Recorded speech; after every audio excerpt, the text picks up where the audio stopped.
અંકલેશ્વર શહેરમાં રહેતી મુસ્લિમ પરિણીતાને શિક્ષક પતિએ ટ્રિપલ તલાક આપી મારવાની ધમકી આપતા મામલો પોલીસ મથકે પહોંચ્યો છે અને આ મામલે પત્નીએ પતિ સામે ફરિયાદ નોંધાવતા પોલીસે તપાસ હાથ ધરી છે। અંકલેશ્વર શહેર એ ડિવિઝન પોલીસ મથકની હદમાં આવેલ એક ગામમાં રહેતી પીડિતાના લગ્ન મુસ્લિમ રીતિ રિવાજ મુજબ ઓલપાડની બાગે મદીનામાં રહેતા શિક્ષક ઇરફાન હુસૈન સિકંદર શેખ સાથે થયા હતા।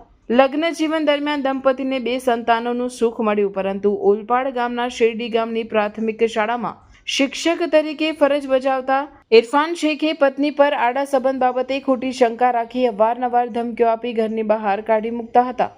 પતિના માનસિક ત્રાસથી કંટાળેલ મહિલા પિયરમાં આવી હતી। પરિણીતાના સંબંધિત મહિલાને ફોન કરી સાસરીમાં મૂકવા આવ્યા હતા। જે સમયે પતિએ બધાની વચ્ચે મારે તને રાખવી નથી બોલી 3 વાર તલાક કહી તલાક આપી દીધા હતા અને મહિલાને સ્વીકારવાની ના પાડી દીધી। માનસિક ત્રાસ આપતા પતિ વિરુદ્ધ મહિલાએ અંકલેશ્વર શહેર એ ડિવિઝન પોલીસ મથકે ફરિયાદ નોંધાવી હતી। અંકલેશ્વર એ ડિવિઝન પોલીસે મુસ્લિમ મહિલા લગ્ન અધિકારોનું રક્ષણ અધિનિયમ હેઠળ ગુનો નોંધી તપાસ હાથ ધરી છે। 2018થી એ મારી પર ખોટી શંકા કરે છે અને મને અફેર છે એમ કરીને ટોર્ચર કર્યા કરે છે। એમને પોતે જ 2 પર સ્ત્રીઓ સાથે અફેર છે, એના આધારે એ મારી સાથે ઝઘડો કર્યા કરે છે અને એ ઝઘડાના આધારે એમણે મને ઘરમાંથી કાઢી મૂકી છે। એમણે મને ઘરમાં એ મને લડાઈ ઝઘડો કર્યા કરે છે અને મને રાખવાની ના પાડે છે। તારીખ 12/6/25ના રોજ તેઓ ખોટી શંકાના આધારે મારી સાથે બોલાચાલી કરી હતી અને તેઓએ મને ઘરમાંથી કાઢી મૂકી હતી। તે પછી હું મારી મમ્મીના ઘરે જૂના દીવા આવી ગઈ હતી। 2 દિવસ પછી મારા મમ્મી, મારા મામી અને મારા મામાનો છોકરો એ 3 મૂકવા આવ્યા હતા।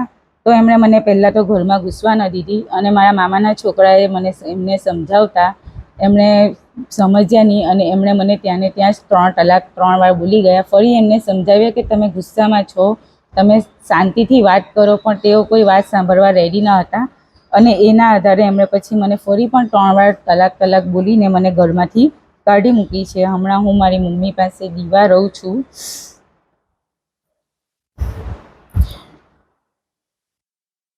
મારા મામાના છોકરાએ ઘણું સમજાવ્યું પણ એ કોઈ સમજવા માટે તૈયાર જ નથી।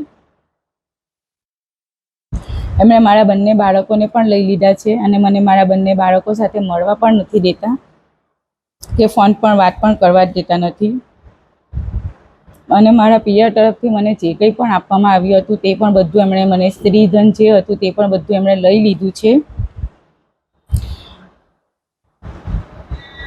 જેથી મેં એમના વિરુદ્ધ પોલીસ સ્ટેશનમાં ફરિયાદ નોંધાવી છે, જેથી અન્ય સ્ત્રીઓ સાથે આ રીતે અન્યાય ન થાય અને મને કોર્ટ્સ રાહે ન્યાય માંગેલ છે।